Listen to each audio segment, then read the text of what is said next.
Hello, I'm Mr. Javier, and what happened at my son's housewarming party is something I'll never forget. My daughter-in-law mocked me for being retired, laughed at my life's work, but what she didn't know, I wasn't the man she thought I was. As she stood there, looking down on me, the realtor handed me the deed to the house. Suddenly, all that disrespect turned into shock. My family thought they had me cornered, but this was just the beginning. You won't believe how I took control back. Can they really get away with this? It was a warm evening in Atlanta, the air thick with the smell of grilled meats and the hum of distant chatter. The kind of evening that makes you think everything is right in the world. The housewarming party for my son was in full swing, and yet, there I was, standing alone in the corner, a drink in hand, pretending to be content with the quiet chaos unfolding around me. As I looked around, I couldn't help but wonder how much longer I would be able to tolerate being sidelined. My son, my daughter-in-law, my grandchildren, none of them seemed to notice me anymore. I was just the old man who had outlived his usefulness. I wasn't always like this.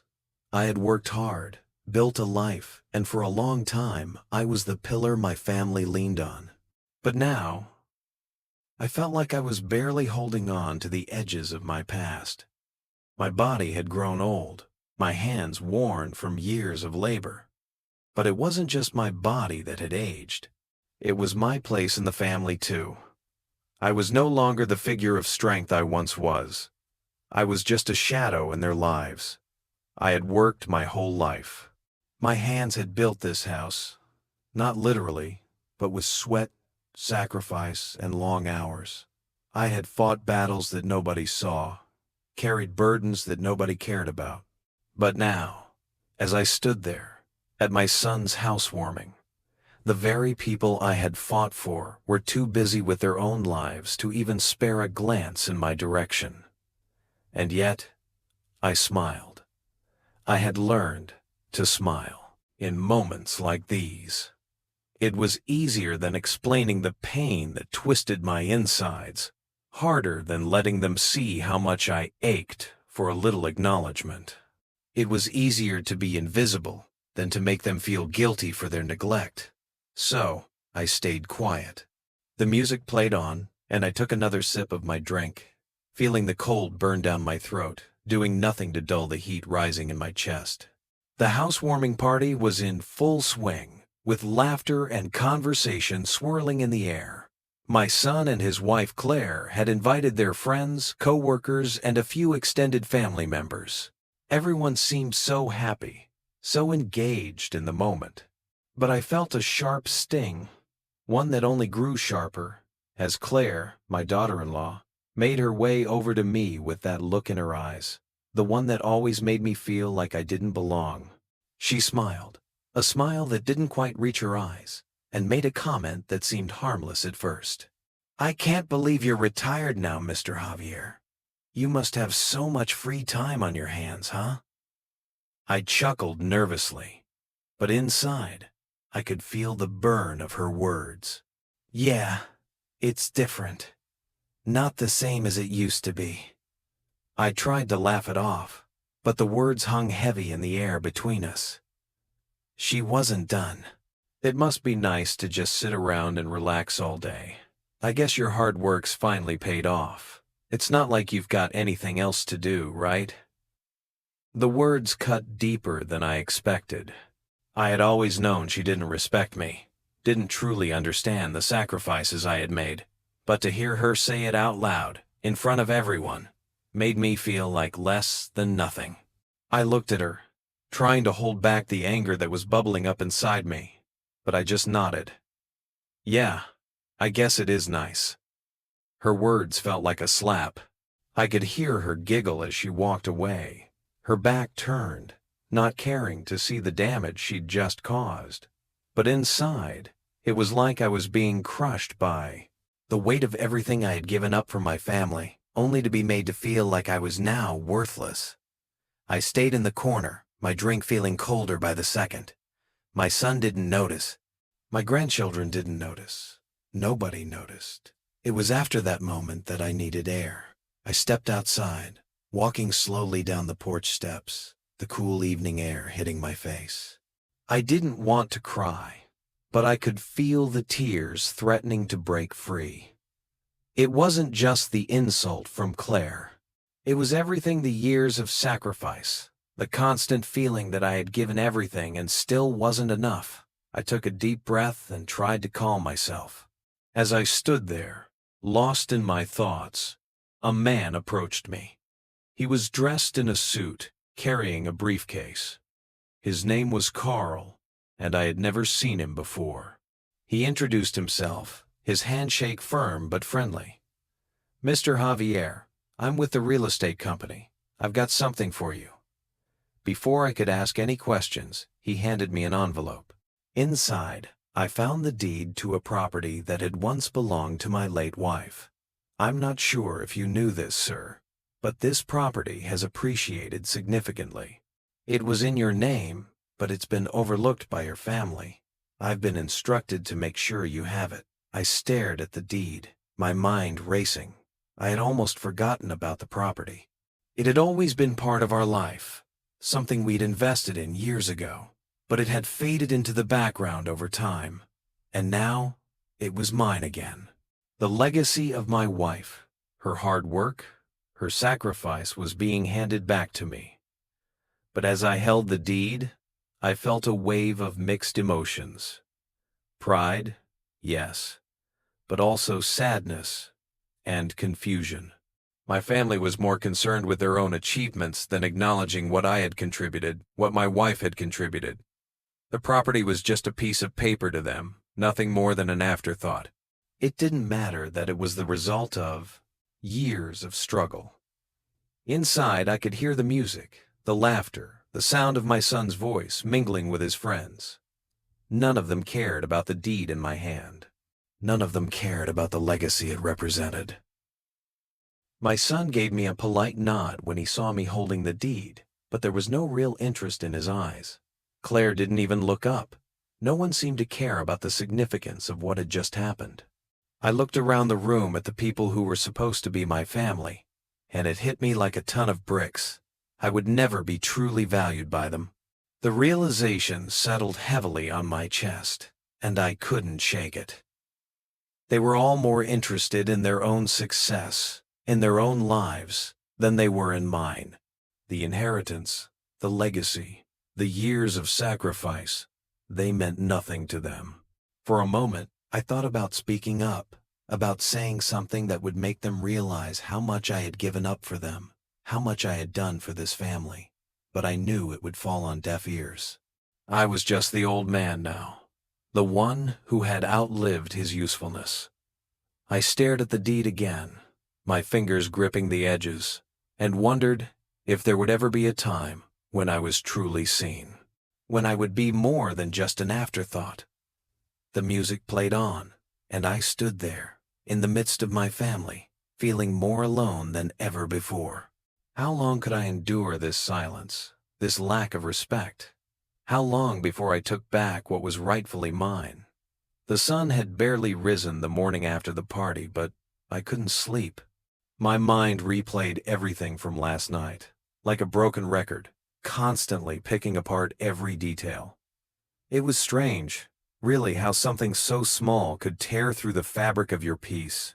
But Claire's words lingered, echoing in the hollow spaces of my heart. Not doing anything. Living off others. I could feel the sting again, sharper this time. I had worked hard, all my life.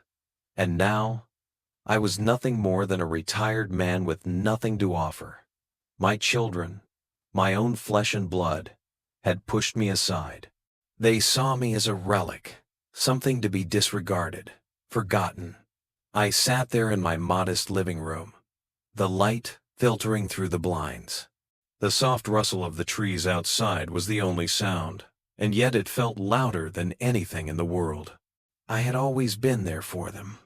Every sacrifice, every hour I worked, all the things I had done for this family. And this is how I was repaid. It didn't help that the weight of the deed I had been handed was still in my hand, even though it was just a piece of paper. The property had been my late wife's pride and joy. Now it was mine, but to whom did it matter? My children? Not at all. To them, it was just another object. Just another thing to ignore in the clutter of their own busy lives. I didn't even care about the money. What I cared about was respect. But that seemed impossible to get, not when everything I did was overlooked, discarded, like I was nothing more than an afterthought. I clenched my fists, letting the anger bubble up inside me. It wasn't just Claire's comment anymore. It was everything: the silence from my son, the indifference of my daughter-in-law, the way they ignored everything I'd done, the way they made me feel like I didn't matter anymore. I wasn't just angry at them. I was angry at myself. For letting it go on for so long. For letting myself be treated like this. I had spent my whole life making sure they had everything they needed. And this is how they repaid me. But deep down, I knew something had to change. I couldn't keep living like this. Something inside me shifted. I stood up, feeling the weight of the room pressing on me. No more. I had to make my voice heard. I had to stand up for myself, for the sacrifices I made, for the legacy I had built. The afternoon passed in a blur of anxiety and anticipation. I stood in front of the mirror, adjusting my shirt, taking a deep breath. I was about to meet my son and daughter-in-law for the first time since the party, and this time it was different. This time, I wasn't going to let it slide. I thought about my father's words. Words that had echoed in my head for years. You may be silent, but you have the power to make them listen. It wasn't just a matter of talking to them.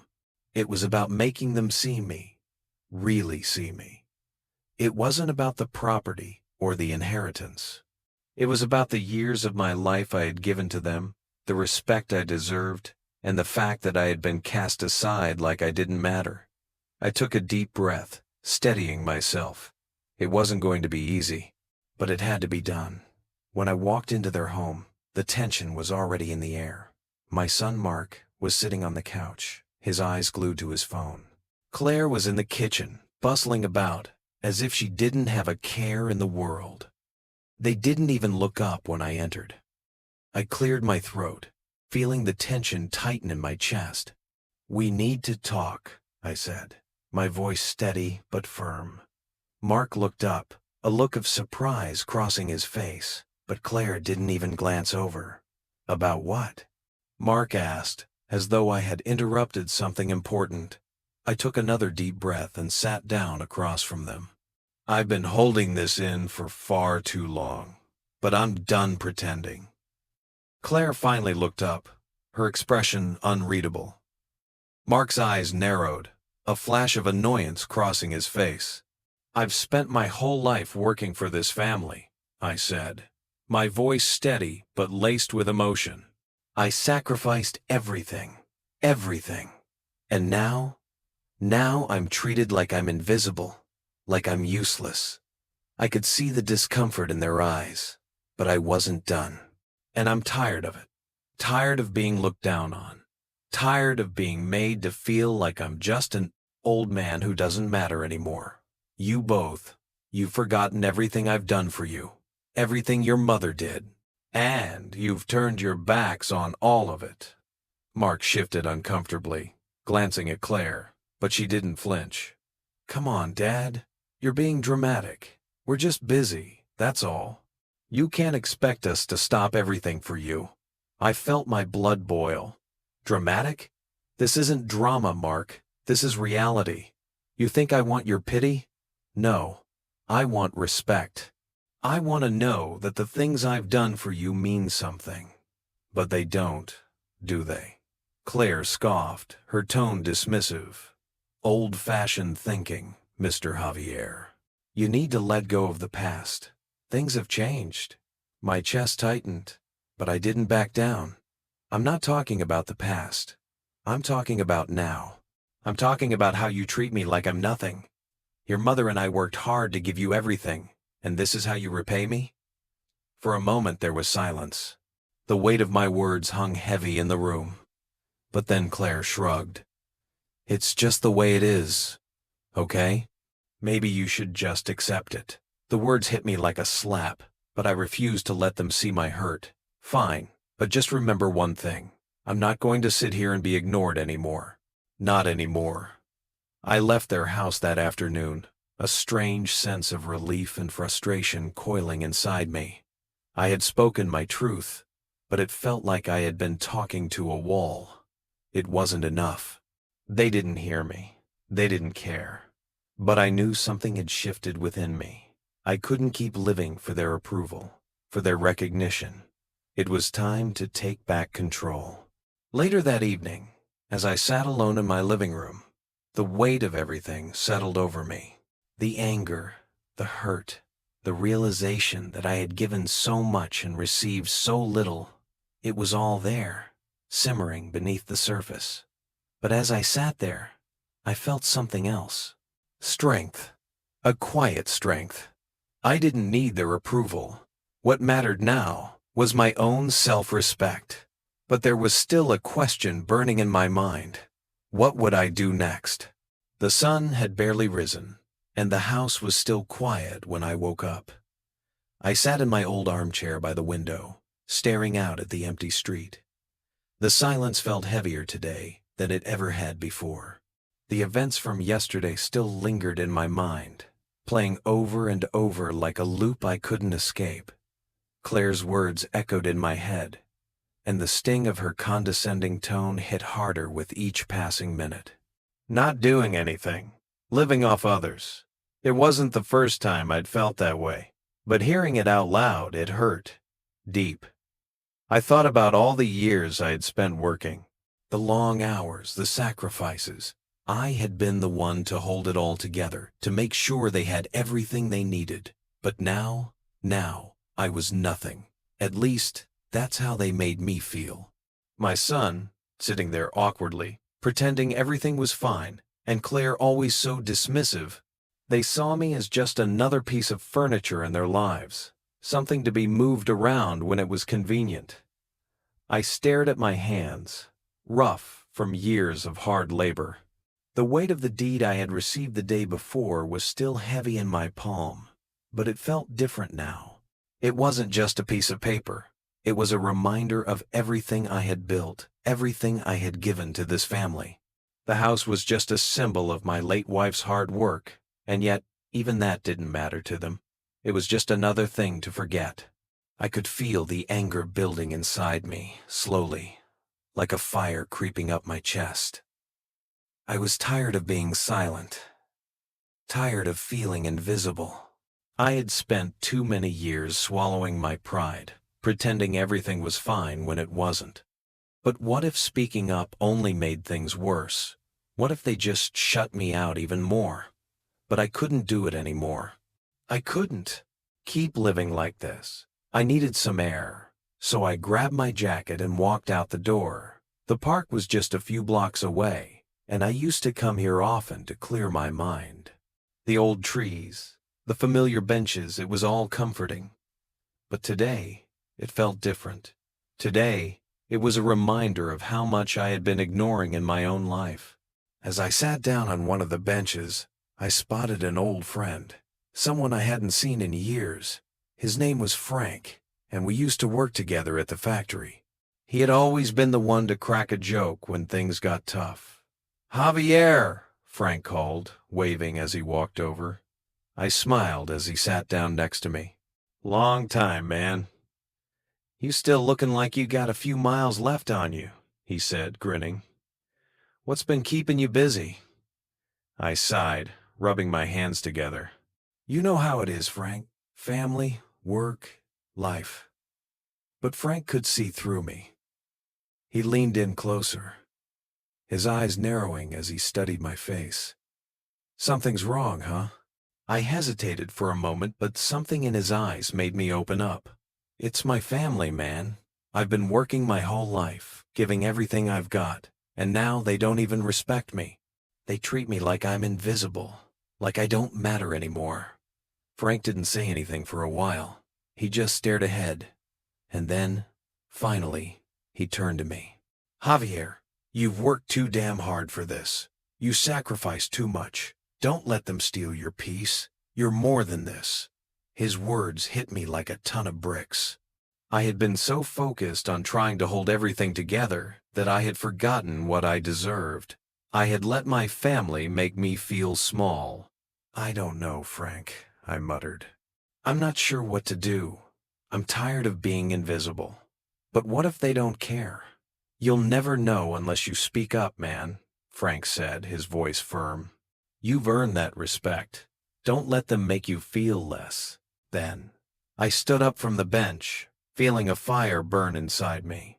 I didn't know exactly what I was going to do, but something had changed in me.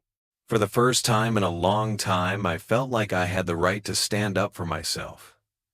The next family dinner was nothing like the ones before. It felt different, charged with something unspoken. As soon as I walked in, I could sense the tension in the air. Mark was already sitting at the table, and Claire was in the kitchen, fussing over something. I stood there for a moment, taking it all in. Mark glanced at me but didn't say anything, like he was waiting for me to speak first. Claire, as usual, didn't acknowledge me at all. I sat down quietly, observing. Everything felt like it was in slow motion, and the room felt suffocating. I couldn't keep silent. Not anymore. I've been silent for too long, I said, my voice calm but steady. But no more. I won't let you treat me like I'm invisible. Like I'm some old man with nothing to offer. Mark's face turned a little pale. He looked uncomfortable, like he didn't know how to react. But Claire, of course, scoffed. Here we go again, she said, rolling her eyes. You really need to let it go, Javier. Things aren't the same anymore. I held my ground. No, they're not.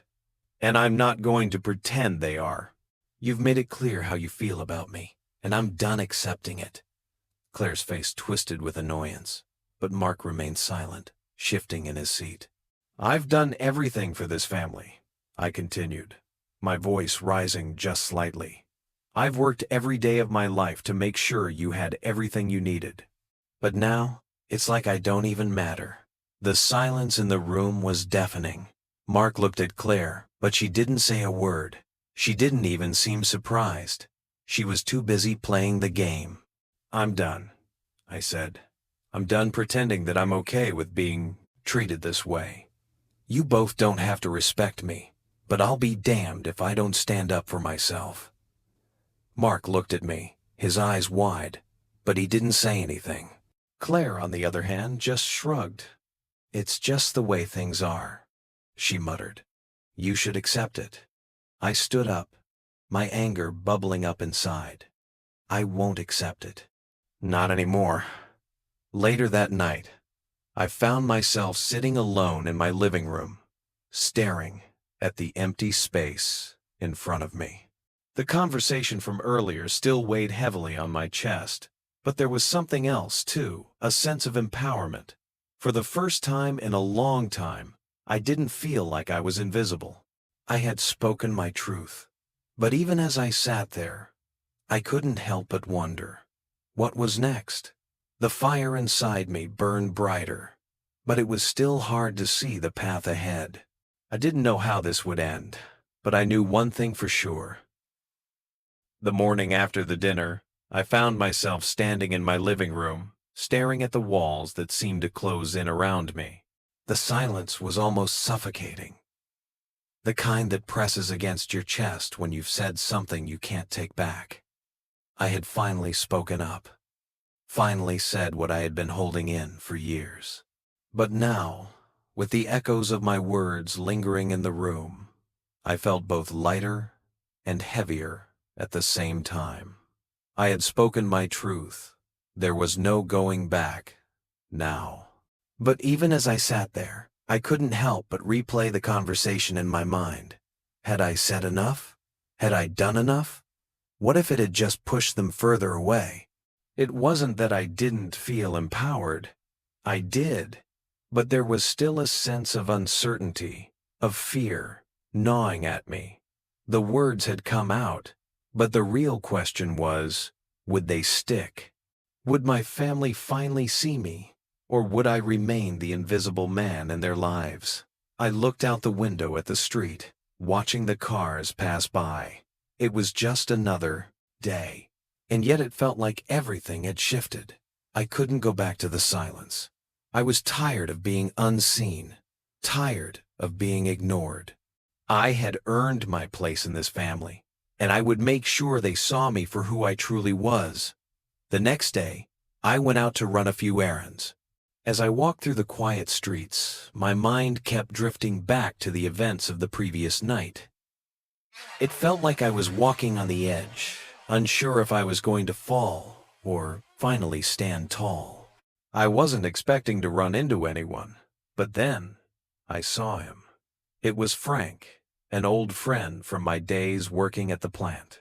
We hadn't spoken in years, but there he was, standing across the street, looking just as I remembered.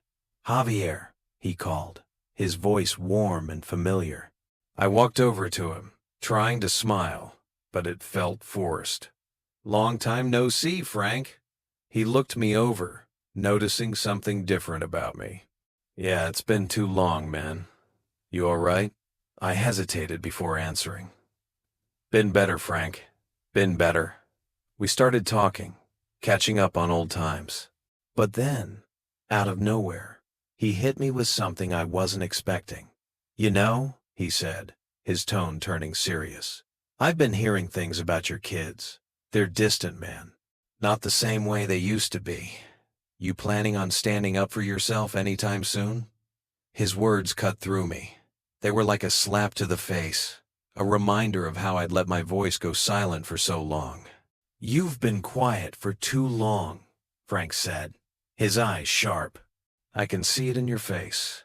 You've worked too damn hard for this. You let them treat you like that? You're better than that, Javier."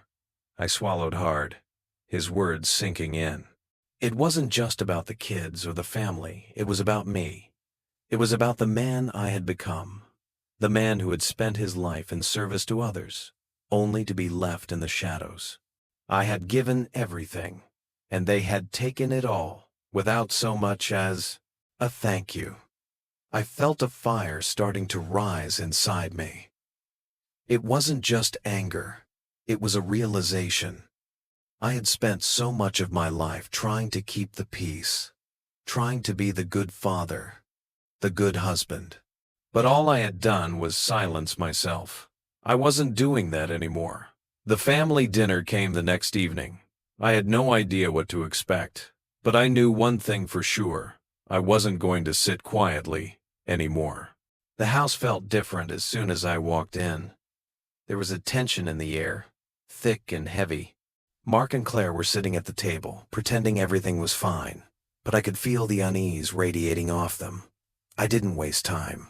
I took a deep breath, my heart racing in my chest, and I spoke up. "Why?" I asked, my voice steady but firm. "Why have you been treating me like this? Like I don't matter? Like I'm just here to fade into the background?" For a moment, there was nothing but silence. Mark shifted in his seat, glancing at Claire, who immediately responded with a cold, dismissive smile. "You've always been quiet, Javier," she said, her tone dripping with sarcasm. "Why are you suddenly complaining now?" I stared at her, the anger bubbling up in my chest. "I've been quiet because I thought that's what you wanted. But silence isn't peace. It's just hiding." The words came out sharper than I expected, but they felt right. They felt like the truth I had been burying for years. Mark's face flushed, but he said nothing. Claire, on the other hand, just scoffed and shook her head. "Here we go again," she muttered, rolling her eyes. "Maybe if you stopped living in the past, you'd be able to move on." I took a deep breath, holding my ground. "I'm not living in the past, Claire. But I'm done pretending that everything is fine when it's not. I've sacrificed so much for this family, and all I get in return is disrespect. The silence that followed was suffocating. For the first time in a long time, I felt heard. But even as I stood my ground, I couldn't shake the feeling that this was just the beginning. I had made my stand, but what would happen next? Later that evening, as I sat alone in my living room, the weight of the conversation hung in the air. I had spoken my truth, but the question remained: would they ever see me for who I truly was? I wasn't sure. But what I knew for certain was that I wasn't going to be quiet anymore. I had taken the first step, and I wasn't going to stop now. I had been invisible for too long. I sat quietly in the morning light, the weight of yesterday's confrontation heavy on my shoulders. The silence in the house was deafening, but it wasn't the oppressive kind. It was the kind that followed a decision made, a decision I knew would change everything. I had done something I hadn't done in years. I had spoken my truth. The words were out there, hanging in the air, and now I was left to deal with the aftermath. I couldn't help but replay the events of last night. My son's silence, Claire's sarcasm. It all echoed in my mind. They didn't understand me. They didn't understand why I had said what I did. It wasn't about making a scene. It was about making them hear me. For the first time in my life, I refused to be invisible. But now I faced the reality of what I'd done. I had spoken out, and there was no going back. The fear crept in. A quiet whisper telling me that I had risked too much, that I had shaken the foundation of my family. And yet, there was a fire inside me. I wasn't going to apologize for it. I wasn't going to back down. I took a deep breath, my hands resting on the table in front of me, as I thought about the next step. What would happen now?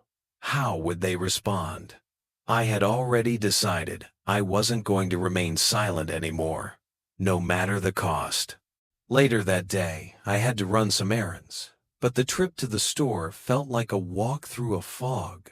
My thoughts kept drifting back to the conversation with my son and daughter-in-law. Would they be different now? Would they see me, or would they push me aside again? As I walked down the street, I saw someone I hadn't seen in years, my old friend Mark. We had worked together at the factory, back when I was still putting in long hours, building a life for my family.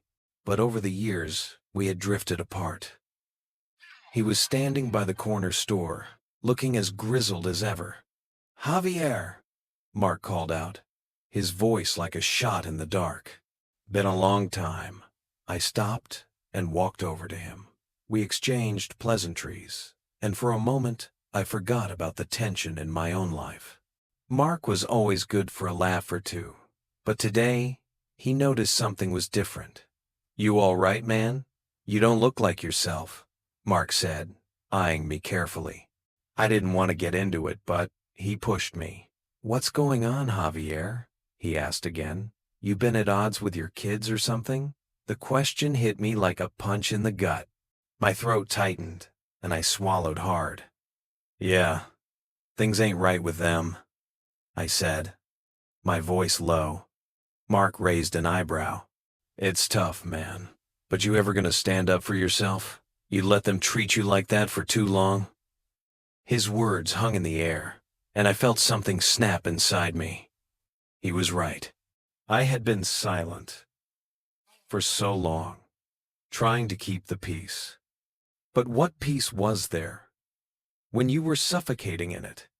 I had spent years sacrificing for them my time, my energy, my very soul. And for what? So they could treat me like I didn't matter? No more. I wasn't going to keep letting them steal my peace. Mark's words echoed in my head as I walked away. "You've worked too hard for this." He was right. I wasn't going to stay quiet anymore. The next family dinner was coming up, and I wasn't sure what to expect.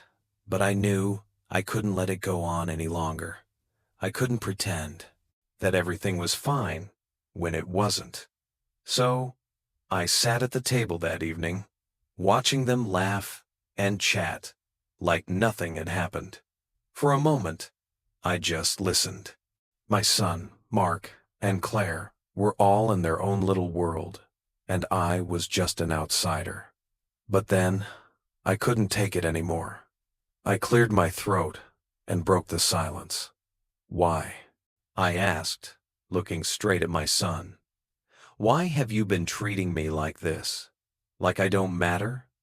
Like I'm just some old man who doesn't have a voice anymore?"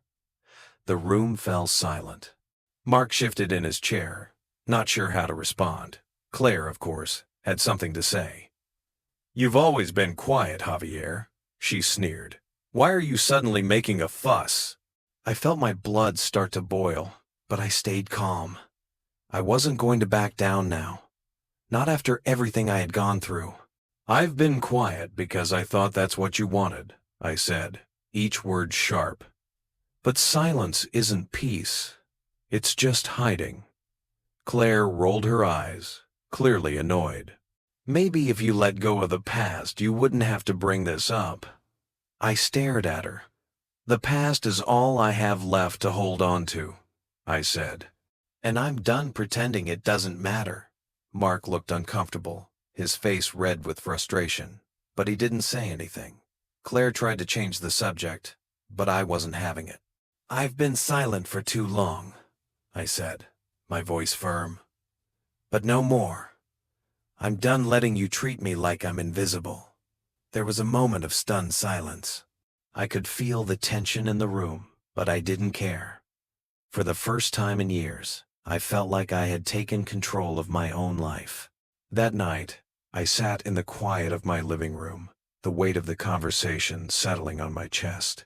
I had spoken my truth, but I still felt a sting in my heart. I didn't know if they would ever understand. I didn't know if they would ever truly see me. But one thing, I did know I wasn't going to let them break me anymore. The next morning I received a call from my son. His voice was tight, as if he was holding something back. "Dad," he said, "we need to talk." I braced myself. "What's on your mind?"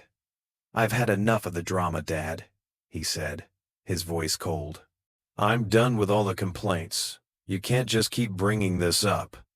My heart sank. "You're done with me? Just like that?" I asked. He sighed. "Look, Dad, I don't know what you want from me, but this isn't working. Maybe it's better if we just let things be." The words hit me harder than I expected. My own son telling me he was done, telling me that my feelings didn't matter. But something shifted inside me. The hurt, the pain, it wasn't enough to break me. I wasn't going to let it. "I'm not asking for your approval," I said, my voice steady. "But I'll tell you this, I won't be silent anymore. I won't let you guilt me into staying quiet."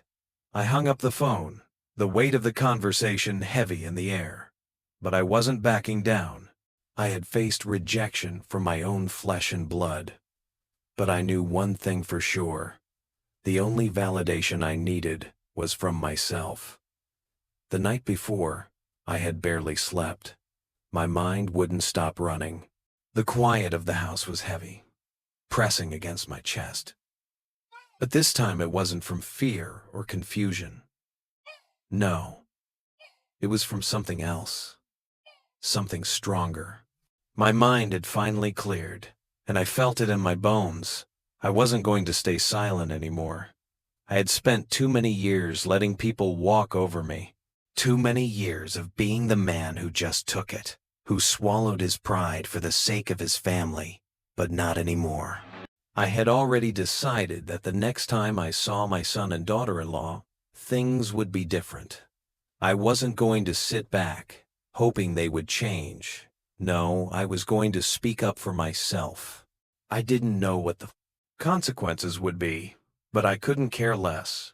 I was tired of being invisible, tired of my worth being overlooked just because I was older or retired. As I prepared for the meeting with my son and his wife, I could feel my stomach churn. I had practiced what I was going to say in front of the mirror, even though it felt awkward, almost foreign. But I was ready. My heart was racing. But it wasn't with fear. It was anticipation. I was preparing for battle, and I was determined to win. The cafe where we agreed to meet was small, one of those places where the coffee always tasted the same and the tables were too close together. I could feel the tension in the air before we even sat down. My son and his wife were already there, sitting across from each other, looking less than thrilled to see me. "Dad?" My son greeted me with a strained smile, but I could tell he wasn't happy to see me. His face was tight, as if he had been rehearsing what he was going to say to me. His wife just nodded, barely acknowledging my presence. I sat down slowly, letting the silence linger. My heart was pounding, but I didn't show it. I was calm on the outside, but inside, I was ready to explode. "Let's talk," I said, keeping my voice steady, firm. "I can't keep going on like this." "About what?" my son asked, irritation in his voice. He didn't even try to hide it. "About how I've been treated," I said, locking eyes with him. "How I've been ignored and dismissed by my own family. It's been going on for years, and I've had enough." His eyebrows furrowed. "Dad, what are you talking about? You're making a big deal out of nothing." I took a deep breath, trying to stay composed. "A big deal?" I repeated, feeling the anger rising in my chest. "Do you know how much I've sacrificed for this family? How much I've worked? How many years I've spent providing for all of you? And for what? For you to turn around and treat me like I'm invisible?" My son shifted uncomfortably in his seat. "Dad, you're making things harder than they need to be," he said, his voice rising. "We didn't ask for all this drama." "No," I said firmly. "It's not drama. It's reality. I've been silent for too long, trying to keep the peace. But peace isn't silence. It's standing up for yourself. It's being respected. And I don't care if it makes things uncomfortable anymore." My daughter-in-law scoffed, shaking her head. "You've always been so quiet, so why start now?" I stared at her, a calm anger settling over me. "I've always been quiet, because I thought that's what you wanted. But silence is not peace. Silence is just hiding." Her face twitched, a mix of confusion and annoyance flashing across her face. "What's gotten into you?" she asked, her tone dismissive. I could feel the hurt from her words, but I wasn't going to let it stop me. "What's gotten into me is that I'm tired of being treated like I don't matter. I'm tired of being dismissed. It's time for you to see me for who I am, not for who you want me to be." The silence in the cafe was thick now, but I wasn't backing down. Later that evening, I found myself pacing back in my living room, the weight of the conversation still hanging in the air. My son hadn't said much more after that. His silence spoke volumes.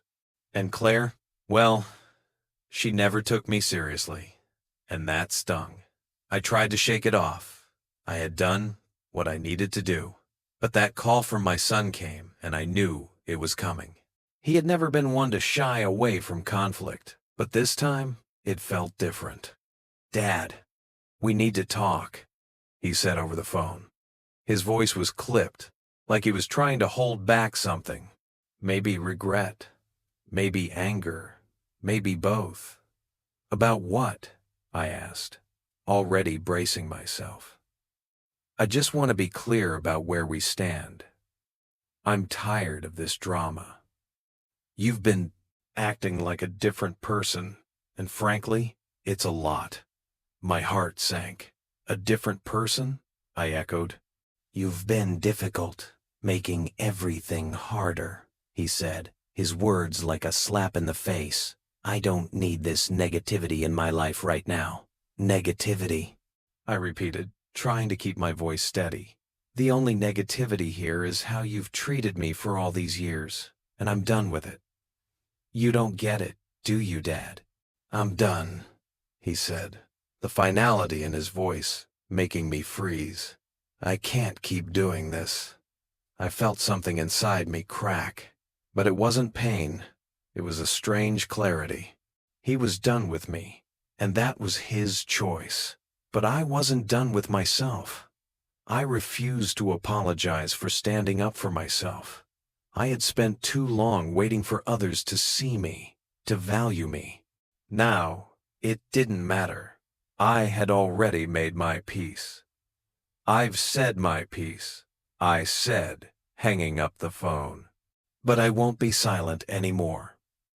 As I stood in my living room, staring out the window, the storm inside me slowly settled.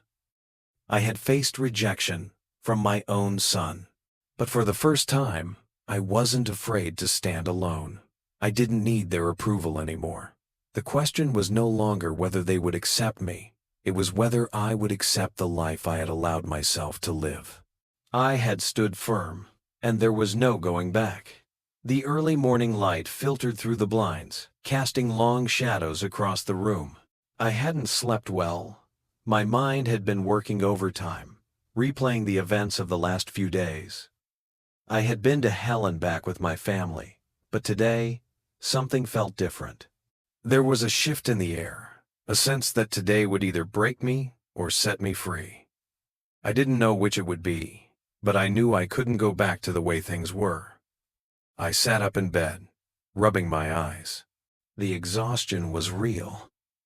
My body ached from the emotional toll, but there was something else growing inside me.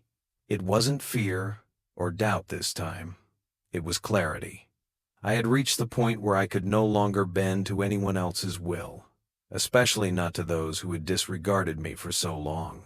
My son, my daughter-in-law, they thought I was weak, but I was done with silence, done with playing small. I couldn't change the past, but I had the power to change what came next. And whatever it was on my terms. I stood in front of the mirror for a long while looking at myself. For the first time in a long time, I didn't feel like a stranger. The man staring back at me wasn't broken. He wasn't the man who hid his feelings or suppressed his needs for the sake of peace. He was someone who had endured enough and was finally ready to take control. I had learned so much over the years, lessons in sacrifice, lessons in love, and lessons in letting go. But the most important lesson? You can't force people to see you. You can only make sure they know you won't disappear. Not anymore. I wasn't expecting this meeting to end with hugs or apologies. But I knew I couldn't let this moment slip away. Today, they were going to hear my truth. The family gathered at my house, my son, daughter-in-law, and their unspoken tension. It had been a while since we'd all sat in the same room together, and even though the place was warm, the atmosphere was cold. They came in like it was just another day, but I knew what was coming. It had to come to this.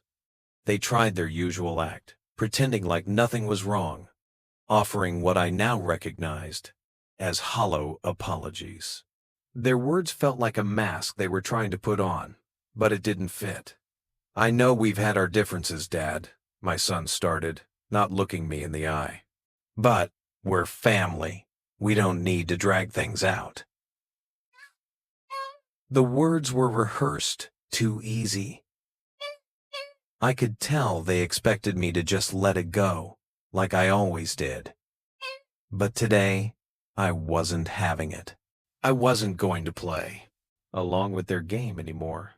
Not good enough, I said, my voice cutting through the polite facade. You're not going to get off that easily. You've ignored me, belittled me, and now you want me to just forgive and forget? My son shifted in his seat, visibly uncomfortable. He always hated confrontation. But today, I wasn't going to let him avoid it.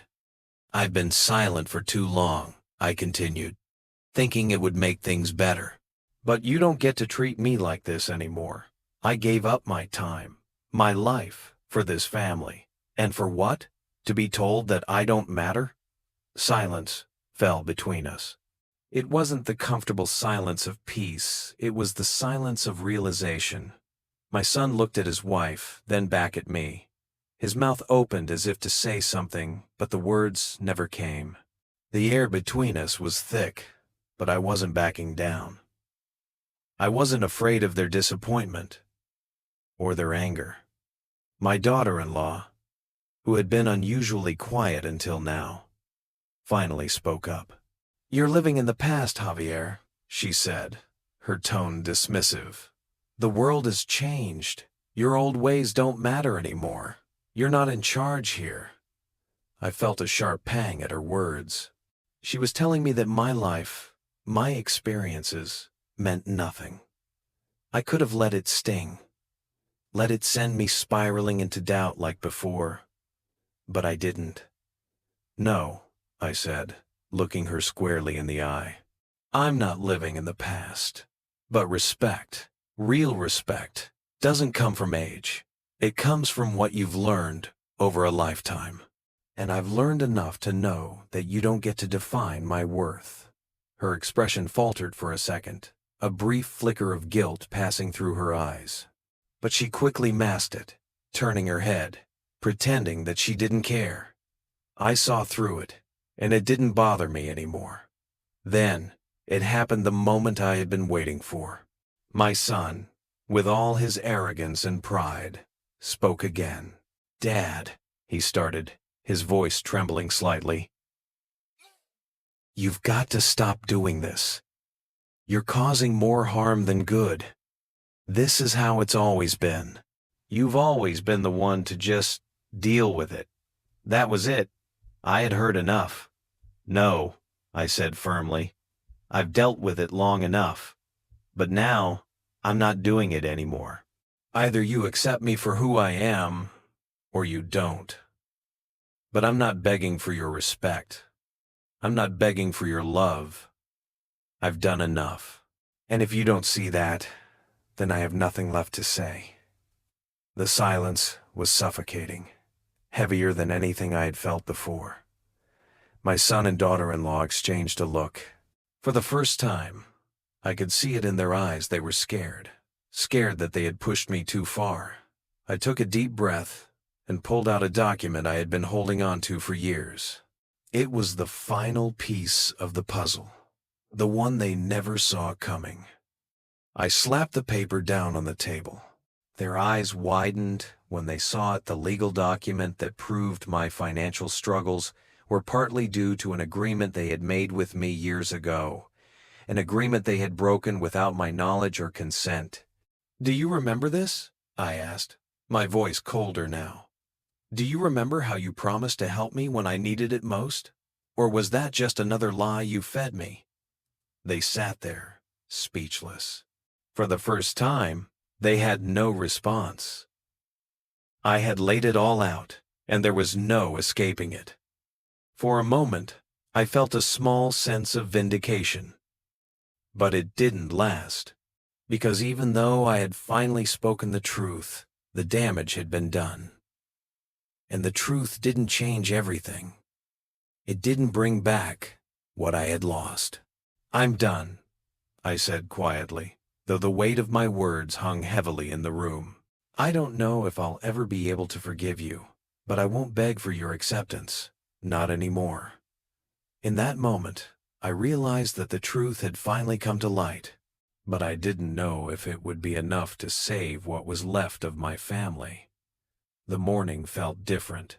The silence in the house was heavy, almost suffocating. I could hear the clock ticking away, each second reminding me that today was the day. Today, I'd either walk away from everything I had known, or I'd finally reclaim the respect I had spent a lifetime earning and never receiving. I stood in the living room, the same room where so many conversations had taken place, some of them warm and filled with love, others cold, like the one that had just started brewing. I had spent years trying to be a father, a husband, a provider, but never once had I been truly seen for who I was until now. My heart was heavy. I couldn't pretend anymore. The years of silence, of letting them think I was invisible, had finally caught up with me. But now, there was no turning back. I was tired of playing the quiet, overlooked father. Today I was going to speak my truth, and I wouldn't hold back. When they arrived, the tension was already thick in the air. My son and daughter-in-law walked in, trying to act normal, but the cracks in their facade were obvious. They must have known that something was different about today. "Dad," my son said, almost in a whisper. "What is this about? We don't need to have a big conversation, do we?" Instead, I stepped into the middle of the room, stood tall, and looked at them both. I had spent a lifetime working for them, sacrificing everything I had. And for what? For them to turn their backs on me when I needed them most? "I'm done," I said, my voice firm. Done pretending that everything is fine. I've tolerated disrespect for too long, and today that changes. My son, always the one who wanted to avoid confrontation, shifted uncomfortably. His gaze flickered to his wife, but she wasn't much better, cold, distant, calculating. "Look, Dad, we're sorry for how things have been," my son said. "But you're blowing this way out of proportion. We didn't mean to hurt you." It was the same old excuse, the same half-hearted apology, but I wasn't having it anymore. Sorry doesn't cut it anymore. You don't get to apologize and then just sweep everything under the rug. I've been quiet for too long, thinking it would make everything better. But I've been wrong. I won't be quiet anymore. The words hung in the air, thick with a sense of finality. They were shocked, unprepared for my defiance. But I wasn't done yet. "I've given everything to this family," I continued, my voice rising with the fury I had kept bottled up for so long. "I worked my ass off for years, always putting you first. And yet, here I am, treated like a nobody. Do you even realize what you've done? Do you know how much I've sacrificed just to keep the peace?" Just as I thought they might finally grasp the weight of what I was saying, the bombshell dropped. My daughter-in-law, who had been so quiet up until now, finally spoke. "I didn't want to say this," she started, her voice dripping with venom, "but maybe it's time you know the truth. You've been a burden on us for far too long, and now, it's time to make a change. I've been working behind your back to take control of things, especially the house." I froze, my heart skipping a beat. "What?" I whispered, unable to believe what I was hearing. She smirked. "You're not as sharp as you think, Javier. I've been in charge of the family finances for a while now, and you've been none the wiser. The house, the savings, everything, it's mine. And now it's time for you to step aside." My son, who had been quiet up to this point, finally spoke up, trying to cover for her. "That's not what happened, Dad. You don't understand." But I knew. I had always known. I just hadn't wanted to face the truth until now. The betrayal stung deeper than anything I had ever felt before. "Don't lie to me," I said, my voice cold. "I see the truth now. You were never on my side. You've been scheming behind my back, and now the truth is out." The shock of the revelation left them both speechless for a moment, but they quickly regained their composure. I wasn't done yet. I couldn't let them off the hook that easily. "You've taken everything from me," I continued, my voice gaining strength. "The years of sacrifices, the trust I gave you, and now this. You've manipulated me. And for what? For power? For money?" They sat there, silent, as the weight of my words sank in. I could see the anger bubbling up in my son, but he was powerless now. The game had changed. I took a deep breath. The moment of truth had arrived. It was time for them to make a choice. "I'm giving you a choice," I said, the finality in my voice undeniable. "Either you take full responsibility for your actions and start acting like a real family, or you lose me forever. I'm done being your doormat. For a brief moment, they exchanged looks, guilt, fear, and anger, written all over their faces. But their silence said everything. "I've already made plans," I added. "If you don't change, if you don't own up to your mistakes, I'll be gone, and you won't hear from me again. The deed is mine now. I'm not dependent on you anymore. My future is in my hands." The silence that followed felt like a weight on all of us. I could see them trying to process everything I had just said. My son's face twisted with confusion and shame, but it was too late for apologies. Too late for anything but accountability. As the words settled, I felt a wave of relief wash over me. I had made my decision. My future was mine to control, and there was no going back now. And as I watched their faces fall, I realized that this was it, the end of the road. There would be no going back now. The house was quieter than it had been in weeks. The confrontation, the anger, the hurt, everything seemed to have drained out of me. What was left was the lingering silence. A silence that wasn't just the absence of noise, but a peaceful space I had longed for. I walked through the living room, my hand brushing against the familiar furniture, and it hit me how much had changed. This place, once filled with the chaotic energy of family, now felt like a distant memory. But for the first time, I wasn't afraid of the quiet. I had found something deeper than the peace I had always craved, something stronger. I sat down at the old desk, the one where I'd spent hours writing letters, filling out paperwork, and planning for the future. It had been so long since I'd given myself the time to reflect, and now, in the aftermath of everything, I had no choice but to face it all. As I flipped through the old photo albums, memories flooded back, happy times, family vacations, birthdays that seemed like another lifetime ago. I wondered what would have happened if I had spoken up sooner, if I had been bolder when I felt dismissed all those years. But the past was gone, and there was nothing I could do to change it. I picked up my journal and wrote, the words flowing freely, unburdened. "I did what I had to do," I wrote. "I stood my ground. But it still hurts. I can't deny that. But I know now that it was the right thing. I gave them everything, but now I give myself something better. Peace." It was a bittersweet realization, but one that felt liberating. For the first time, I was allowing myself to move on, to put the weight of those years behind me. I didn't know what the future held, but for the first time in a long time, I wasn't afraid. It was late afternoon when I was outside tending to my garden. The fresh air and the simple act of caring for the plants had brought a strange comfort. I could feel my muscles working as I knelt down to pull out a few weeds. This was the kind of peace I had been searching for. No conflict, no chaos, just me and the earth. But then I heard it, a knock on the door. I paused, the spade still in my hand, my heart pounding for a moment. Who could it be? I had told myself I wouldn't let anyone in, no one except those I trusted. And even then, the trust had been shattered.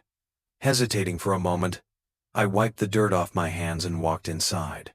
When I opened the door, there he was, my son. His face was different, drawn and tired. He was standing there, looking almost as if he were lost, searching for something he had left behind. "I need to talk to you, Dad," he said, his voice quieter than I'd ever heard it. I stood there for a moment, unsure of how to respond. After everything, after the words we had exchanged, what could possibly be left to say? But his eyes, filled with something close to remorse, held me in place. "Come in," I said, stepping aside. We sat down in the same living room where so much had unfolded, the silence hanging between us. My son looked at me, hesitating, as if he were unsure how to begin. "I know I messed up," he finally said. "I've spent the last few days thinking about everything. What I did, what I said, how I treated you. It was wrong. I see that now. I was too caught up in myself to realize how much pain I was causing you. I felt a knot in my stomach. Was this genuine? Or was it just another manipulation, another attempt to make it all go away? I want to make things right, he continued, his voice barely above a whisper. If you'll let me, I want to help. I'll take care of the legal stuff, the financial stuff. I'll do whatever it takes to show you that I'm sorry. I wasn't sure what to think. Part of me wanted to believe him, to see this as the beginning of something better. But the other part, the one that had been hurt too many times, couldn't help but wonder if this was just another trick. You've said all the right things, I said slowly. But words are easy. They've always been easy. The real question is, what are you going to do to prove it? To show me that you mean it? The next day, I found myself sitting alone, reflecting on what had happened. I had listened to my son, but part of me was still unsure. Could I really forgive him? Could I trust him again after everything? Or was this just a momentary change, a fleeting attempt to fix things when it was too late? I thought back to everything I had been through. The years of sacrifice and silence, the times I had put their needs above my own. Was it worth it? I didn't know. But I did know that healing wasn't something that would happen overnight. And it wasn't something I could force. I decided to meet my son again, to have that conversation. This time, though, I wasn't going to rush into anything. I wasn't going to forgive him just because he said he was sorry. When we met, I told him, I've been where you are. I've made mistakes too. But forgiveness doesn't come without action. You want me to believe you? Show me. Prove it.